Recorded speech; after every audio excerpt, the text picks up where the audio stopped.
Salut à tous, on se retrouve pour une toute nouvelle vidéo Trail Actu.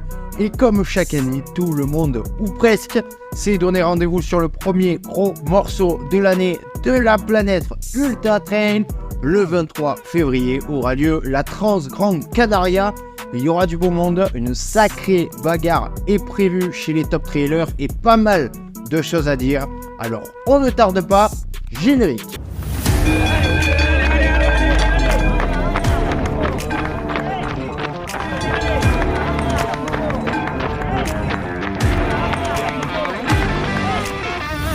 Alors, comme d'habitude, petit tour d'horizon rapide de cette course. La Trans Gran Canaria est une course qui se déroule, comme son nom l'indique, sur l'île de Gran Canaria en Espagne.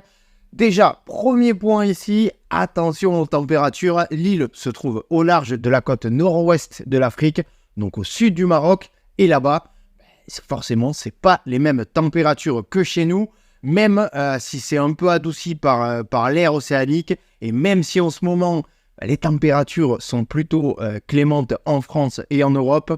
Alors attention aux coups de chaud. Donc revenons à nos moutons. La Trans Gran Canaria est une course fondée en 2003 lorsque Fernando González avait tenté le record de la traversée de la Grande Canarie.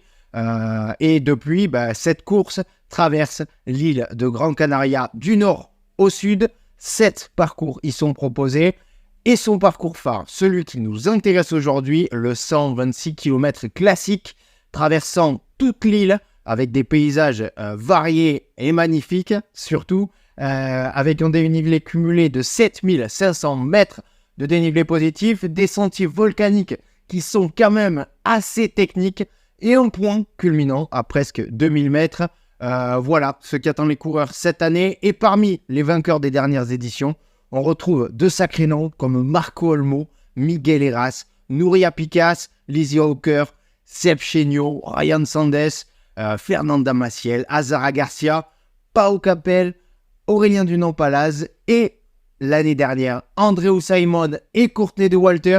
Voilà, donc rien qu'en donnant la liste, et encore, j'ai pas donné tous les noms, mais je me rends vraiment compte du niveau des coureurs qui se présentent depuis des années sur cette course. C'est quand même assez impressionnant. Autre point, cette édition va être la première sous la bannière du nouveau circuit assez controversé des World Trail Majors. Rien ne devrait changer dans l'organisation générale de la course, mais seul le ranking final donnera des points pour ce fameux circuit World Trail Major. On a entendu beaucoup de choses là-dessus. Laissons une première année s'écouler et voyons le résultat. Voilà. On a fait le tour d'horizon de la course. On passe au cœur de cette vidéo, les favoris, et on commence sans plus tarder avec les hommes.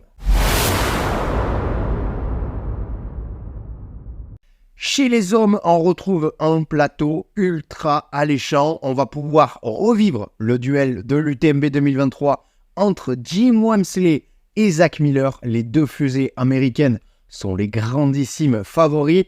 Jim légèrement devant, il a tout gagné en 2023. Istria, Frison Roche, UTMB et Nice-Côte d'Azur.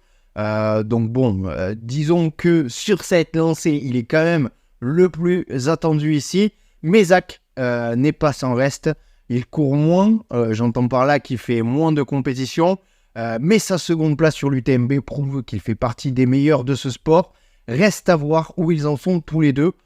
Dans leur prépa de début de saison, mais derrière quand même, attention aux autres coureurs et aux outsiders, parce qu'ils sont nombreux. Côté français, d'abord, on retrouve le basque Beñat Marmisol, qui après avoir fait second sur la Hard Rock, a eu une assez grosse défaillance physique sur l'UTMB. Il avait dû renoncer à la Diag derrière, Diag qu'il avait remporté en 2022. Tout semble être revenu à la normale pour lui. Ils vont entamer 2024 avec cette Trans Gran Canaria. Toujours côté français, l'expérimenté Cédric Chavet, il a terminé sa saison 2023 avec une sacrée 9e place sur la Diag. Quand on sait le plateau qu'il y avait, faire top 10 sur la Diagonale des Fous 2023, c'est très costaud. Il avait même pris la 12e place de cette Trans Gran Canaria en 2022. Et je pense que c'est un parcours qui lui correspond parfaitement. Pour moi, il peut rentrer dans les 10 cette année. Ensuite, on va retrouver le vice-champion du monde de triathlon, Andreas Retterer, l'Espagnol Miguel Heras, vainqueur de la Transgran Canaria en 2010, mais toujours dans le coup, preuve de sa récente victoire sur Camille Descavals, ou encore Andreu Simon et le Portugais Miguel Arsenio qui font 1 et 2 sur cette Transgran Canaria l'année dernière, après avoir fait une belle bagarre. Attention aussi au Chinois Shen Jiasheng, qui a fait une saison monstrueuse en 2023 et qui n'arrête pas de progresser, 4e de la Western State et 2e de la CCC. On retrouvera aussi le Suisse Mathieu Clément qui lui aussi a énormément progressé, et sans oublier celui qui connaît le moindre caillou des lieux, Pao Capel. Il détient le record de victoires avec 4 victoires sur cette Transgran Canaria 2017, 2018, 2019, 2020. Même s'il semble avoir perdu un peu de sa superbe depuis son opération du genou, on ne va pas revenir là-dessus, on en a déjà assez parlé sur la chaîne, mais espérons qu'en 2024, il revienne sur le devant de la scène pour qu'on ait un beau spectacle. Donc voilà, chez les hommes, c'est un plateau ultra relevé, il va y avoir de l'action, c'est la course qu'il faut suivre en ce début d'année. D'ailleurs, donnez-moi votre top 3 chez les hommes. Qui pensez-vous voir gagner? J'attends vos réponses en commentaire. Allez, on passe aux dames. Et là aussi, c'est costaud. Allez, alors, chez les dames, sur cette Transgran Canaria, on va retrouver une immense favorite qui risque d'aller embêter les garçons. Comme à chaque fois, je parle bien sûr de Courtney Dauwalter. L'américaine nous a offert une saison 2023 historique en remportant les 3 monuments Western State, Hard Rock et UTMB, avec des records dans tous les sens, des places au scratch énormes, mais en remportant aussi en début d'année la Transgran Canaria 2023 en atomisant le record de la course en 14h40 et une 7e place au scratch. Donc voilà, Courtney est archi favorite quand elle prend le départ d'une course internationale. Elle gagne chez les dames et fait une top place au scratch. Donc on peut l'imaginer entrer dans les 5 cette année selon la forme, bien sûr, de son début de saison. Tiens, d'ailleurs, vous la mettriez à quelle place, vous, au scratch? Ça m'intéresse. Donnez-moi votre pronostic en commentaire. Alors, bien sûr, derrière, il y a d'autres filles. Il y aura certainement une belle bagarre avec d'autres filles qui ont déjà remporté l'épreuve, d'ailleurs, comme Azara Garcia, la tornade espagnole qui avait remporté ici en 2017 et 2021. On peut également citer Claudia Trems, seconde de la TDS en 2022 et 3e de la Transgran Canaria 2023.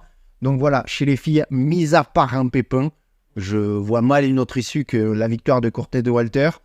Mais comme à chaque fois, il y aura certainement des surprises tant chez les hommes que chez les femmes. C'est pour ça aussi que l'ultra est aussi passionnant. Voilà pour cette vidéo preview de la Transgran Canaria 2024. J'espère que vous avez passé un bon moment en regardant cette vidéo. N'hésitez pas à ajouter vos enfants en commentaire et bien sûr me donner vos pronos. On continue à échanger. Ne loupez pas cette Transgran Canaria 2024, ça va être épique tant il y a du monde. Allez, on se retrouve très rapidement pour de nouvelles aventures. C'était Arnaud pour Endurance Show. Ciao!